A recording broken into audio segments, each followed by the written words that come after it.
Hello friends, तो यार आज की प्रॉब्लम है पैसिफिक अटलांटिक वाटर फ्लो। तो प्रॉब्लम स्टेटमेंट है कि हमारे पास एक एम इंटू एन का रेक्टेंगुलर आइलैंड है जिसकी बॉर्डर्स पैसिफिक ओशन और अटलांटिक ओशन से जुड़ रखी हैं। तो आप देख सकते हो पैसिफिक हो गया, ये अटलांटिक हो गया। तो Pacific ocean touches the island left and top, left और टॉप को टच कर रहा है, और जो अटलांटिक है वो राइट और बॉटम को एजेस को टच कर रहा है। The island is partition into grid of square cells. तो जो भी हमारा आइलैंड है उसको आप समझ लो कि सेल्स में डिवाइड कर रखा है, ग्रिड बना रखा है। ठीक है, अब इस सेल को पहाड़ भी समझ सकते हो, छोटे छोटे पहाड़। ठीक है, हर एक सेल को you're given m into n integer matrix heights where heights r c represent the height above sea level of the cell at a coordinate r से। तो जो भी ये नंबर से ना आप इसको समझो कि ये पहाड़ है। पहले तो हर एक सेल पहाड़ है और उन पहाड़ों की हाइट दे रखी है, जैसे 1 metre 2 metre. The island receives a lot of water and the rain water can flow to neighbouring cells directly north south east west if the neighboring cell height is less than or equal to the current cell height. Water can flow from any cell adjacent to an ocean into the ocean। तो यार यहाँ पे पता है क्या बोला गया है? यहाँ पे बोला गया है कि आपका जो पानी है ना, पानी किसी भी सेल से दूसरे सेल में जा सकता है तभी जब उसके बगल वाला सेल ना, सेल का नंबर छोटा हो। मतलब अगर यहाँ पे 4 है तो मैंने बोला 4 से 3 में जा सकता है। क्यों? क्योंकि 3 की हाइट कम है यार, ऊपर से नीचे पानी आ सकता है। Water can flow from any cell adjacent to the ocean into the ocean. Written a 2D list of coordinates result where result of I equal to Ri, Ci denotes that rainwater can flow from Ri to Ci to both Pacific and Atlantic Ocean। तो यार हमें बताना है ना कि हमारी वो cell बताओ या फिर वो छोटे छोटे पहाड़ बताओ जहां से हमारा पैसिफिक में भी जाए और अटलांटिक में भी जाए, सब जगह टच होना चाहिए। तो जैसे मेरा अगर ये मेरा एक वो है हाइट्स का ग्रिड है, तो आउटपुट आ गया जैसे 0 4 देखोगे, 0 ये 4 ये है। यार 5 से मतलब पैसिफिक में भी जा सकता है और अटलांटिक में भी जा रहा है। दूसरा 1 3 क्या है, 0 1 2 0 1 2 3 4। अच्छा देखो, इस वाले सेल से अब ऐसे समझो, इस वाले सेल से क्या राइट वाले में जा सकते हैं? बिल्कुल जा सकते हैं। क्यों? क्योंकि वो छोटा है। ठीक है जी। अच्छा, यहाँ से वो जा सकता है अटलांटिक में। 4 से 4 में गया, वहां से अटलांटिक में गया। 5 से 4 में गया और फिर अटलांटिक में गया। तो 5 5 मेरे पैसिफिक में भी जा सकते हैं। तो देखो 5 4 4 ये टच हो रहे हैं एक कहीं ना कहीं। अच्छा, और देखोगे 1 4, तो 1 4 मतलब 0 1 और 0 1 2 3 4 लास्ट वाला। तो ये वाला भी है मेरा। ये सारी सेल्स क्या है, पैसिफिक और अटलांटिक में मिक्स हो रहे हैं। तो देखो, अब वापस से आप जो भी हमने पढ़ा उसको मैं आपको एक बार समरी समझा देता हूँ कि हमें एक 2D मैट्रिक्स गिवन गिवन है हाइट का, जिसमें हाइट्स हैं। हर एक सेल को हम हाइट से रिप्रेजेंट करेंगे। सोचो सोचो कि यार ये कॉन्टिनेंट है जिसमें माउंटेन्स हैं। ठीक है जी, इसको माउंटेन समझ सकते हो आप। अब यार देखो, टॉप और लेफ्ट वाला बॉर्डर आपको पता है पैसिफिक हो गया, बॉटम एंड राइट वाला हो गया अटलांटिक। पानी एक सेल से सिर्फ उसके एडजेसेंट सेल में जा सकता है, मतलब अप डाउन लेफ्ट राइट। लेकिन कंडीशन ये कि पानी तभी फ्लो करेगा अगर नेक्स्ट सेल की हाइट जो है लेस देन है करंट वाले सेल से या फिर बराबर है, यानी वाटर फ्लोज डाउनहिल और फ्लैट, नॉट अपहिल। अच्छा, अब हमारा गोल क्या है?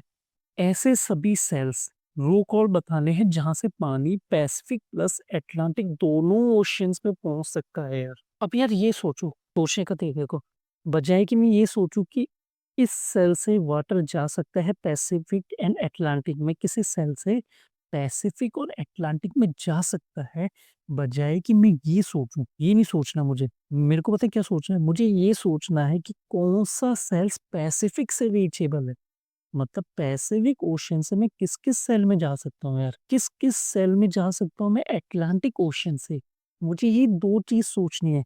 अगर मैं समहाउ ये निकाल पाऊँ फ्रेंड्स कि पैसिफिक से मैं इस वाले सेल में चले गया, चलो जो भी सेल में गया, अटलांटिक से जिस भी सेल में गया, अगर मैं 2 ये निकाल दूँ, ठीक है? 2 चीज़ें। अब मुझे पता है क्या करना है? तीसरा काम मेरे को करना है, इनका इंटरसेक्शन देखना है यार दोनों आंसर का। मतलब पैसिफिक से मैं यहाँ गया, अटलांटिक से यहाँ गया, मुझे सेल्स पता चल गया। अब ये देखो ना, दोनों में कॉमन सेल्स कौन से हैं, तो वही मेरा आंसर होगा। उम्मीद करता हूँ आपको बात समझ आ गई होगी यार। तो फ्रेंड्स हम पता है क्या करेंगे, अब हम डीएफएस का यूज करने वाले हैं पे। एक बार पैसिफिक के एजेस से करेंगे, एक बार अटलांटिक के एजेस से ट्रेवर्स करेंगे। हर डीएसएल डीएफएस में हम ये ट्रैक करेंगे कि कौन सा सेल्स ओशन तक पहुंच सकता है, फिर दोनों में जो कॉमन सेल्स है वही आंसर होगा क्वेश्चन। और क्या हमें कैसे हम करने वाले, ये आपको बात समझ आ गई होगी, मैं इस बात की उम्मीद कर रहा हूँ। ठीक है, चलिएगा। अब मैंने बोला यार कोड लिखना शुरू करते हैं। मैंने बोला rows equal to HEIGST heights dot length, ये तो मेरी रो हो गई, और कॉल्स मेरे कितने हो गए, HEIGHTS हाइट्स 0 डॉट लेंथ। ठीक है जी, तो रो कॉल मुझे पता चल गया यार। अब मैंने पता क्या बोला, एक काम करो ना, कि कैसे मैं ट्रैक करूंगा आंसर। इसके लिए ना मैं एक दो एरे मेंटेन कर रहा हूँ, एक पैसिफिक ओशन और एक अटलांटिक ओशन के। दो में डिफरेंट 2D एरे मेंटेन करने वाला हूँ। पैसिफिक इक्वल टू मैंने बोला एक एरे बनाओ एरे डॉट फॉर्म की मदद से। इसमें मैंने बोला जो लेंथ होगी वो होनी चाहिए मेरे रोज के बराबर, और कॉमा दूसरा जो इसमें आर्ग्यूमेंट चाहते हैं ना, वो होता है हमारा मैपिंग का काम करता है एरो। जैसे हमारा है एरे का मैप फंक्शन काम करता है, सेम टू सेम वैसे मैंने कॉल्स डॉट फिल। ये क्या करेगा ना, देखो फ्रेंड्स, रोज मेरी मान लो यहाँ पे 5 है, तो 5 पहले 5 है, तो ये क्या करेगा एक एरे बनाएगा, उसके अंदर 5 एरे बना देगा इस तरीके से। और ये अंदर वाला जो काम हो रहा है वो ये कर रहा है, बाहर वाला जो एरे है, मतलब एरे में 5 आइटम आएंगे वो तो ये डिसाइड कर रहा है। ठीक है जी, लेंथ। अब फिर उसके अंदर, हर एरे के अंदर, मतलब एक एरे के अंदर एरे आएगा वो ये डिसाइड कर रहा है, उसमें फिल कर दे रहा है।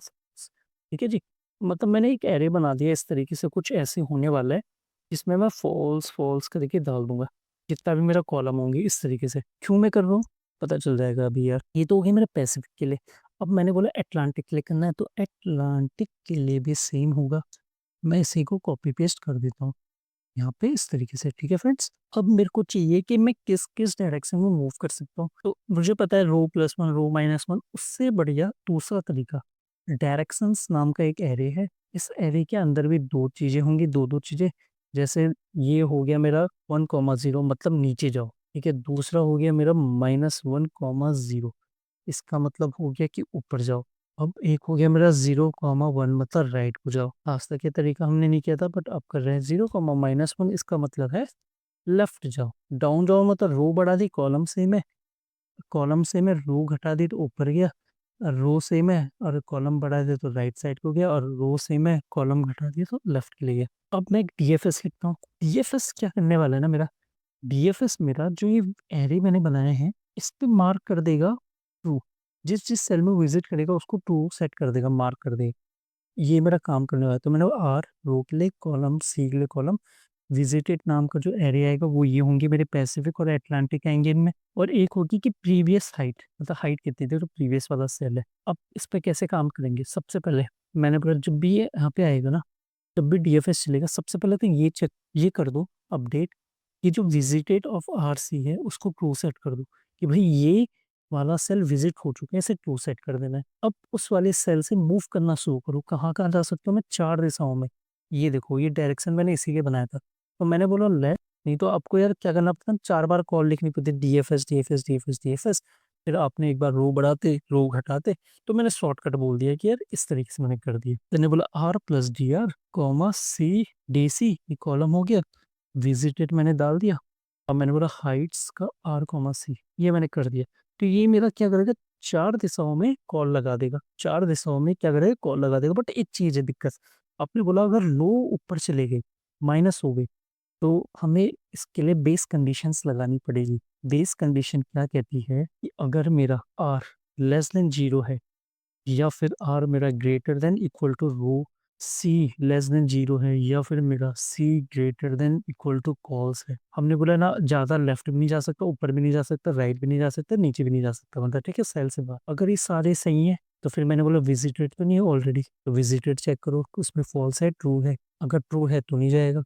तो फिर और लास्ट कंडीशन क्या है, जो सबसे इम्पोर्टेंट है कि हाइट्स ऑफ आर, जो हाइट है वो लेस होनी चाहिए प्रीवियस हाइट से। अगर वो लेस होती है तो मैंने यहाँ से रिटर्न हो जाओ, मतलब हाइट जो है ना वो प्रीवियस वाले से ज़्यादा होनी चाहिए थी, पर अगर कम होती तो हम यहीं से मूव कर जाएंगे। ये हमारी कुछ कंडीशंस हो गई। अच्छा अभी समझ नहीं आ रहा होगा तो मैं आपको अच्छे से बाद में दोबारा समझाने वाला हूँ। बट अभी आप इतना मोटा मोटा आप समझ गए कि मेरा ये विजिट कर दिया मैंने एरे पे, ठीक है। तो उस वाले सेल को विजिट ट्रू कर दूंगा, फिर चारों दिशाओं में चल जाऊंगा, और ये मेरी बेस कंडीशन है। ठीक है, और रिटर्न कर देंगे। बस जो हमारा ये काम पता है क्या कर रहा है, हमारे एरे को अपडेट करेगा, पैसिफिक और अटलांटिक को। कैसे, अभी दिखाता हूँ कैसे। अब क्या हुआ, ये डीएफएस खत्म हो गया यहाँ पे। अब मैं नीचे आता हूँ, मैंने यहाँ पे बोला लूप चलाओ for let r equal to 0 r less than rows और आर प्लस प्लस। सबसे पहले लेफ्ट कॉल DFS, मैंने बोला आर को आर रखो, वो हो गया जीरो, मेरी कॉलम हो गई। ये पैसिफिक मैंने यहाँ पे 20 दिया जो मैंने ये बनाया था ये विजिटेड के लिए, और कॉमा मैंने बोला हाइट्स आर कॉमा जीरो। ये हो गया मेरा केवल लेफ्ट कॉल। ध्यान देना फ्रेंड, मैं लेफ्ट को देखो मेरा R0 है, R0 है और कॉलम जीरो है। फिर मेरा R1 है, R1 होगा पर कॉलम जीरो होगा, R2 होगा कॉलम जीरो होगा। देखो मैं मूव कहाँ से कर सकता है, मुझे पता है ना, मैं केवल यहाँ से मूव कर सकता हूँ ना, लेफ्ट से या राइट से, टॉप से। ठीक है, मैं 20 से नहीं चलाना, मुझे यहाँ से चलाना है। मैंने पैसिफिक ओशन से मूव करना शुरू कर दूँ, इस तरीके से मैंने एक कॉल लगा दी। फिर लेफ्ट कॉल से चले स्टार्ट हो गया। अब राइट कॉल से देखते हैं। मैंने DFS का आर कॉमा कॉल्स -1। अच्छा, राइट कॉल क्यों? क्योंकि अब अटलांटिक देखना मुझे, पैसिफिक देख दिया, अटलांटिक की बारी है, तो इसलिए आर कॉल्स -1। कॉल्स कितना है ये, इस वाले को आ जाएगा, अटलांटिक आ जाएगा हमारा किसके लिए, विजिटेड एरे के लिए। विजिटेड के लिए अटलांटिक आ जाएगा जो मैंने बना रखा है, ठीक है। और लास्ट आ जाएगा हमारा हाइट्स, तो ये रहेगी यार, थोड़ा सा चेंज आएगा, आर ऑफ कॉल्स -1। ओके, और ये हो गया मेरा क्या, राइट कॉल से जो जाएंगी चीजें, जो मूवमेंट होगी, मतलब ऐसे जाएगा, वो ढूंढना शुरू करेगा ना कि ये है। मैं 0 0 सेल पे हूँ, 0 0 सेल से कहाँ जा सकता है, राइट जा सकता हूँ, डाउन जा सकता हूँ, प्रीवियस जा सकता हूँ, ऊपर जा सकता हूँ, ठीक है जी। उसके लिए फिर ये हमारा राइट कॉल से भी आगे, यहाँ जाऊँ नीचे जाऊँ कहाँ जाऊँ, ठीक है। और विजिटेड को अपडेट करता रहेगा। जैसे ही मेरा ये विजिटेड एरे अपडेट हो जाएंगे, विजिटेड एरे मतलब पैसिफिक और अटलांटिक, मैं यहाँ पे डायरेक्ट रेफरेंस पास कर रहा हूँ फ्रेंड्स, ठीक है। तो इसलिए मेरा डायरेक्ट एरे अपडेट हो जाएंगे। अब हम क्या करेंगे, टॉप से लगा देंगे, top row and left column, bottom row sorry, top row और बॉटम रो से, मतलब टॉप पैसिफिक ओशन और बॉटम अटलांटिक ओशन। तो मैंने बोला एक काम करते हैं, इसी को मैं कॉपी कर लेता हूँ और पर इसी के ऊपर रख देता हूँ, नीचे रख देता हूँ, कोई फर्क नहीं पड़ेगा वैसे तो, चलिए। और यहाँ पे मैंने बोला लेस देन, ओके, यहाँ पे मैं बोल देता हूँ specific border C equal to 0, C less than cols, ULS cols. ये मैं कॉलम के हिसाब से देख लो ना, इस बार 1 2 3 4 5 इस तरीके से। और यहाँ पे मान लो C++। अब यहाँ पे मेरा आ जाएगा, कॉलम मेरा रहे, रो मेरी रहेगी 0, और यहाँ पे मेरी जो रो रहेगी रोज -1, रोज लास्ट रहेगी। दो कॉलम है ना, एक में तो मेरी रो 0 रहने वाली है, एक में लास्ट रहने वाली है। और यहाँ पे जो कॉलम रहेगा वो C रहेगा, और यहाँ पे जो कॉलम रहेगा यहाँ पे भी C रहेगा। ओके, पैसिफिक सही है, अटलांटिक सही है। यहाँ पे आ गया हाइट्स का 0 ऑफ C, और हाइट का यहाँ पे आ जाएगा रोज -1, C। अच्छा, आपने ये कर दिया। अब देखो मैंने बोला टॉप से भी लगा दिया, बॉटम से लगा दिया, राइट और लेफ्ट का भी लगा दिया। जब ये सारे लगा देंगे ना, उसके बाद हम पता है क्या बोलेंगे, अब इनका इंटरसेक्शन फाइंड करो, किसका, अटलांटिक और पैसिफिक का। कैसे, और देखो कि कौन कौन से सेल में ट्रू सेट है। अच्छा, तो मैंने बोला कॉन्स्ट रिजल्ट इक्वल टू, ये डाला मैंने, और यहाँ पे बोलता हूँ for let r equal to 0, r less than rows, r plus plus, और मैंने बोला let c is equal to 0, c less than cols C++। अगर मेरा पैसिफिक, देखो फ्रेंड्स मैं क्या बोल रहा हूँ ना, पूरा पूरा आइटरेट करो रो कॉलम में, ठीक है।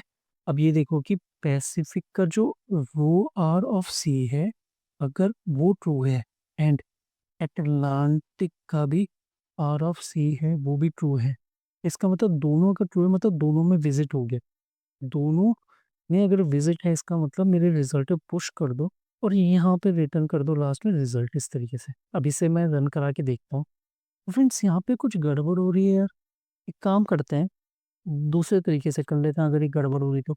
मैंने बोला DFS, ओके, मैंने बोला मेरी रो जो भी है, एक काम करो, मैंने बोला रो +1, ठीक है, और कॉलम रहेगा सेम, और फिर आ जाएगा मेरा विजिटेड, इस तरीके से इसे कॉपी कर लेता हूँ, यहाँ पे डाल देता हूँ। अच्छा, ये कॉल मेरी 4 बार लगेगी, तो मैं 2 3 4 4 बार लगा देता हूँ, कोई दिक्कत नहीं यार। अगर ये वाला चीज़ काम नहीं कर रही तो इसका मैं बाद में कभी फिगर आउट कर लूंगा बाद में। ओके, R+1, अब एक होगा मेरा R-1, ओके, एक होगा मेरा R सेम रहेगा, मैंने C+1, और R मेरा सेम रहेगा C-1। इसका मतलब क्या है कि मैंने रो बढ़ा दो, कॉलम सेम रखो, रो घटा दो, कॉलम सेम रखो, रो सेम रखो, कॉलम बढ़ा दो, रो सेम रखो, कॉलम घटा दो। तो मतलब लेफ्ट, राइट, टॉप, बॉटम, ये चारों तरफ के लिए मैंने कॉल लगा दी। अब मैं इसे रन करके देख लेता हूँ। मेरा डायरेक्शन वाला लॉजिक में कुछ गड़बड़ है, तो इसलिए मैं उसे छोड़ रहा हूँ। अब मैं इसे सबमिट करके देखता हूँ फ्रेंड्स।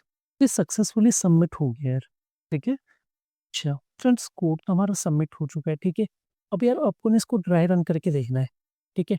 अब जब इसे ड्राई रन करोगे ना, तो आपको पता चलेगा जो आपके विजिटेड नाम के जो एरे हैं, मतलब पैसिफिक और अटलांटिक जो एरे आपने बनाया है ना, ठीक है जी? उसमें ना सेल्स कभी तो ट्रू फॉल्स इस तरीके से सेट हो जाएँगी। जब आपके ये चारों जब ये आपका ये पूरा इटरेशन खत्म हो जाएगा, ठीक है? उसके बाद आपको क्या करना है, आपको बस ये देखना है कि तो ट्रू किसमें है। तो अगर दोनों में ट्रू है, सेम सेंटलेस सेम नंबर में अगर ट्रू आता है, इसका मतलब क्या है कि हाँ, वो ही मेरा आंसर है। उसको मैं पुश कर दूँगा, ठीक है? तो फ्रेंड्स मैं उम्मीद करता हूँ आपको बात समझ आ गई होगी। ठीक है, बहुत ही सिंपल है यार, आपको कुछ नहीं करना, कॉपी पेन लेके एक बार ड्राई रन करने की कोशिश करनी। मैं आपको ड्राई रन करके बता सकता हूँ, बट वीडियो बहुत लेंथी हो जाएगी और ड्राई रन करना लिटरली बहुत ही आसान है फ्रेंड। आपने स्टार्ट किया, जैसे मैं आपको सिंपल बताता हूँ, जैसे आपने ये देखा C0, सी लेस देन इक्वल C++, आपने बोला डीएफएस की कॉल लगी 0 से लेके, मतलब रो 0 और कॉलम आपने 0 भेज दिया, ठीक है? पैसिफिक आपने एरे भेज दिया, हाइट्स भेज दिया आपने 0 ऑफ C, मतलब ये 1। अच्छा जी, ऊपर जाएगा। अब ये इस सेल से ना 4 दिशाओं में कॉल लगाएगा, लेफ्ट, टॉप, राइट, बॉटम। बस, तो आपको ये चेक करना है और जब भी आपकी कंडीशन फ़ॉल्स हो जाएगी, अच्छा हर बार आप जैसे ही आ रहे हो तो उस एरे के उस पर्टिकुलर सेल को ट्रू सेट कर दे रहे हो और चे जब भी आपकी बेस कंडीशन ये फ़ॉल्स होती है तो आपको वहाँ से वापस आ जाना है, रिटर्न कर देना है, ताकि आप दूसरी कॉल लगेगी, फिर तीसरी कॉल, फिर चौथी कॉल। इस तरीके से करना है। तो है ना बहुत सिंपल। ठीक है? हमने इस तरीके से क्यों किया, अब ये भी देखो, हमने बोला केवल लेफ्ट कॉल से जाएगा, या तो राइट कॉल से जाएगा, या फिर टॉप से जाएगा, या फिर बॉटम से जाएगा। बॉटम से मूव करेगा, किस-किस सेल में हम जा सकते हैं, ठीक है? ये हमारा लॉजिक था। उम्मीद करता हूँ आपको आज की प्रॉब्लम यार अच्छी लगी होगी, समझ आया होगा। अगर आपको कुछ भी डाउट है, तो आप मेरे को प्लीज़ कमेंट सेक्शन में पूछ सकते हैं। अगर आपको ड्राई रन करने में दिक्कत आई फ्रेंड्स, तो प्लीज़ आप वो भी मुझे कमेंट करके बताना, फिर स्पेशली आपके लिए एक वीडियो बना दूँगा ड्राई रन की, ठीक है? बाकी मैं मिलता हूँ यार आपसे नेक्स्ट वीडियो में। अभी के लिए बाय बाय।